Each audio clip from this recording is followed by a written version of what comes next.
Hey everyone, welcome back to the channel and welcome to my FLSUN v400 review. Some of you might know this is a second take for me. I want to apologize. I definitely didn't do my due diligence with my initial review. I should have known something was up a bit when looking at the actual speeder pad and the Klipper software, and we're going to talk about that. But basically, there is a potential for a fire hazard on this printer because FLSUN has modified the software. It's probably not crazy common that would happen, but you shouldn't be modifying thermal runaway on Klipper. Like, there's no reason to do that. FLSUN doesn't even know why it's been done. We'll talk about that in a little bit. So I do apologize. That's definitely on me. I didn't do my due diligence on the software. Even the thermal runaway stuff aside, the Klipper version that they ship with this is totally locked down, FLSUN garbage. I wouldn't touch any of it.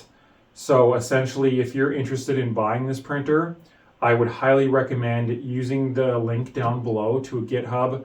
A user has actually put together a guide on getting actual Klipper on this machine and making this printer actually good. So the first thing I'm going to talk about here is we'll quickly talk about the frame.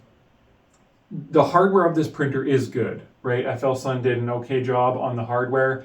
You can tell that they're a hardware company and they're trying to do software very poorly. But we have mag ball ends here on our arms. The arms are carbon fiber. We have really nice thick belts here, look either like 9mm or 10mm belts. Direct drive, LEDs on the effector. We have a nice PEI magnetic build plate there. And then we have the speeder pad, which has a really nice screen and all that kind of stuff. On paper, the hardware is great and the printer itself does function great. I'm gonna try to go through this review like kind of quickly because I've just been dealing with this printer for the last 2 days straight and I'm kind of over it. So I do apologize if this seems a little bit rushed. And frankly, I don't really care as far as like, you know, trying to do a good job for FLSUN. The job I want to do is to make sure you guys are aware of the potential issues with this printer. So essentially, from my understanding and the testing that I've done on this printer, FLSUN has modified the thermal runaway on Klipper for some reason. They've basically extended one of the values in Klipper that essentially make it so if for whatever reason your thermistor got loose on the printer and was still reading within like 20 degrees, Klipper would actually just start ramping up the hot end temperature well above 500 degrees before this printer actually went into thermal shutdown. And that is definitely not the default in Klipper at all. I don't know why they've done this. I was able to reproduce this on my printer and I actually burnt my carpet doing it. That was my own fault, burning my carpet. But essentially, I was able to loosen the set screw on the thermistor. I kind of slid it out like maybe 25% of the way, and Klipper was reporting a hot end temperature, I think of like 180 and from the thermistor, and it was trying to heat the hot end up to get it to the 200 target, and it just kept heating and heating and heating and heating, and there was smoke coming off of this. It definitely melted the silicone sock, and then I shut the power off. Unfortunately, the heater block wasn't very secured by me and it fell onto my carpet. Not a big deal. I have carpet panels in my office and I can replace that. So that's probably the biggest thing. Like I say, how common is that going to happen? I don't know. I would not trust that. They've modified thermal runaway. It doesn't really matter what the scenario is or what the cause or how rare it might be that it happens. They modified thermal runaway for no reason. It's unacceptable. There's no going back from that. FLSUN has known about this for over 6 months, as far as I know. they have basically said that the person that did the modification on the firmware doesn't work at FLSUN anymore, so who cares, right? So that's really, really bad. And I want to make sure everyone knows about that thermal runaway issue. Like I say, I'm not trying to sensationalize it. It might not be a very common failure that's going to happen, but your hot end going uncontrollably to 500 plus Celsius is really, really bad. The next thing is, and I knew about this other part when I did my FLSUN Super Racer review. I believe there were some people who commented they were complaining that the speeder pad version of Klipper is, I don't know how I can put it, fake. FLSUN does not do a real delta calibration on this software. It's all smoke and mirrors, basically. It'll go through the delta calibrate motion, but it doesn't save anything to the config. I don't know why you would do that. It seems really stupid, but that's apparently what's going on. So they've really screwed around a lot with the software. You cannot update Klipper. You cannot get SSH access out of the box. And not having SSH out of the box is something I should have keyed into right away and dug a little bit deeper. So that definitely is my fault. So luckily, like I say, there is a guide in the description below that will fix all of these issues, and you can get real Klipper on here. The latest version of Klipper, nothing to do with FLSUN, which is great. It's not too difficult. Essentially, you're going to put an old version of FLSUN OS on here, and you're going to basically get SSH because of that, and you'll be able to put Klipper installation helper on here and delete all of FLSUN stuff and download the latest and greatest version of Klipper. The user has to put together a really great guide on doing this to the FLSUN v400 and also providing a nice updated interface for the speeder pad and a config file and all that kind of stuff. I did this just today. It took me maybe an hour, probably less, and it's working really, really well. I calibrated it, and it's how Klipper should be. So this printer is on sale right now on Amazon for like $6.69 Canadian. I'll put a link in the description if you want to buy one. I probably wouldn't bother. Try to pick one of these I've used, and if you want to put the effort into putting your own version of Klipper on here, or if you're wanting to buy this new, just be prepared that you definitely do need to put, I would recommend putting a vanilla version of Klipper on here. I'm going to try to put up on screen here, in the default FLSUN config, you can remove a line that says verify heaters. If you remove that, it will fix the thermal runaway. So it is a very quick fix to the config file if you don't want to reinstall Klipper on here. However, you're going to still have all the problems with fake delta calibration. You'll probably lose accuracy, all that kind of stuff. So I would really recommend just redoing Klipper on the speeder pad.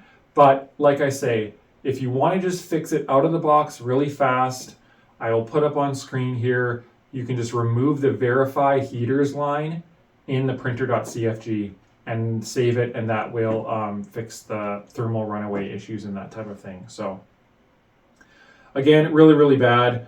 There's also issues with the version of Kira. They're trying to ship with a version of Kira 4.13, which is crazy out of date garbage, because they're trying to fake the 600 millimeters a second print speed, which this cannot do.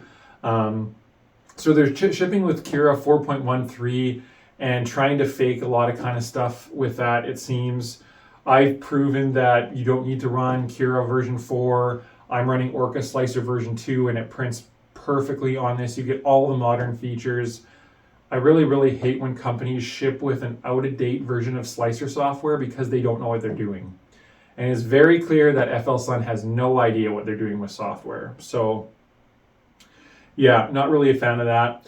FLSUN says this is a 300 by 410 build area, which is not true. Essentially, there's a cone at the top of the build area here, so you don't get 410 millimeters flat.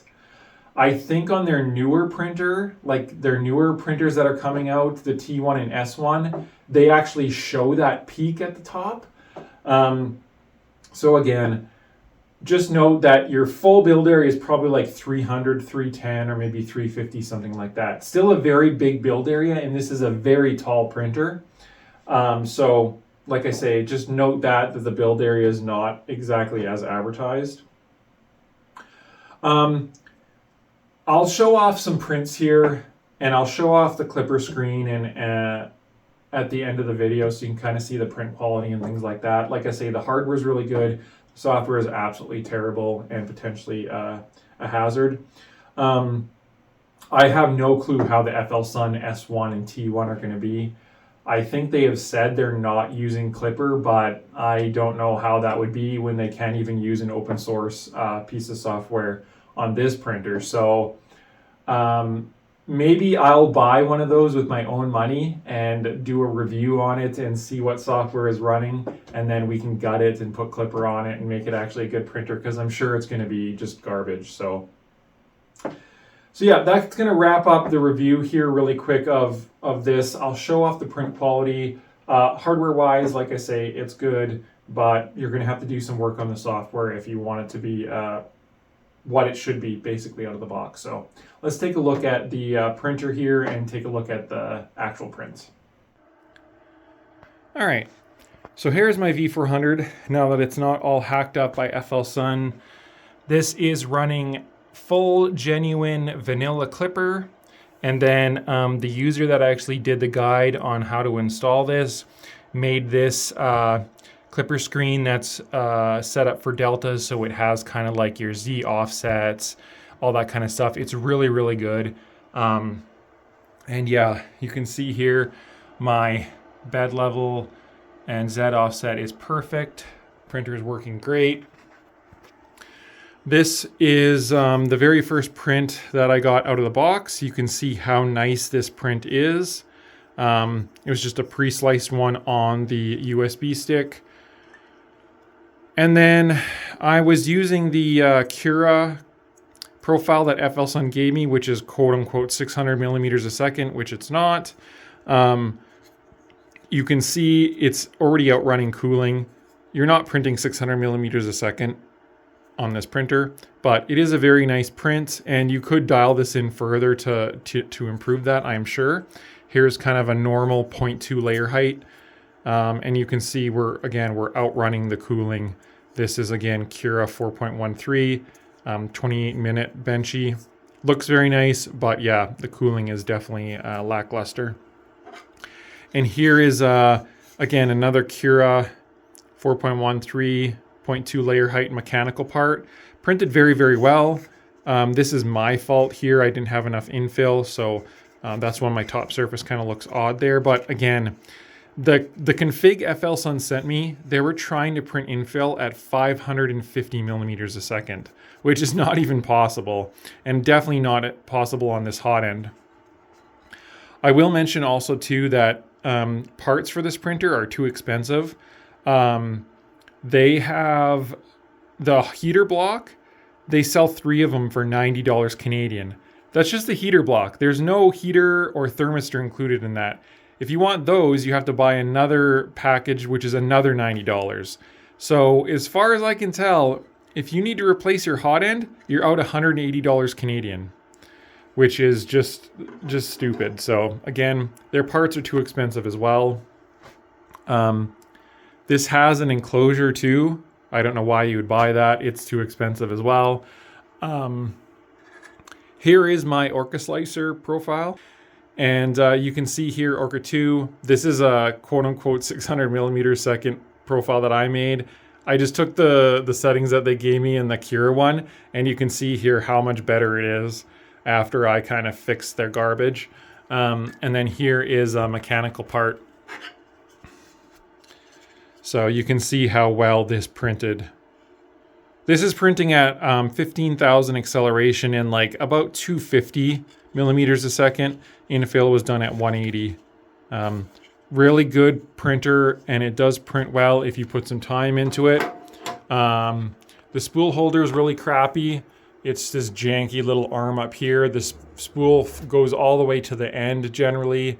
It's kind of wobbly and just crappy. So yeah, I was hoping that this was going to be better. I'm not going to be recommending FLSUN in the future. And you know, thanks everyone for watching. Definitely apologize for the first video and I didn't do my due diligence here. If you're interested, there is an open FLSUN community Discord link I've put in the description. If you want to join that, you can find out more information about the garbage software on this printer and just kind of get some helpful information on FLSUN printers. So thanks everyone for watching, and I'll catch you later.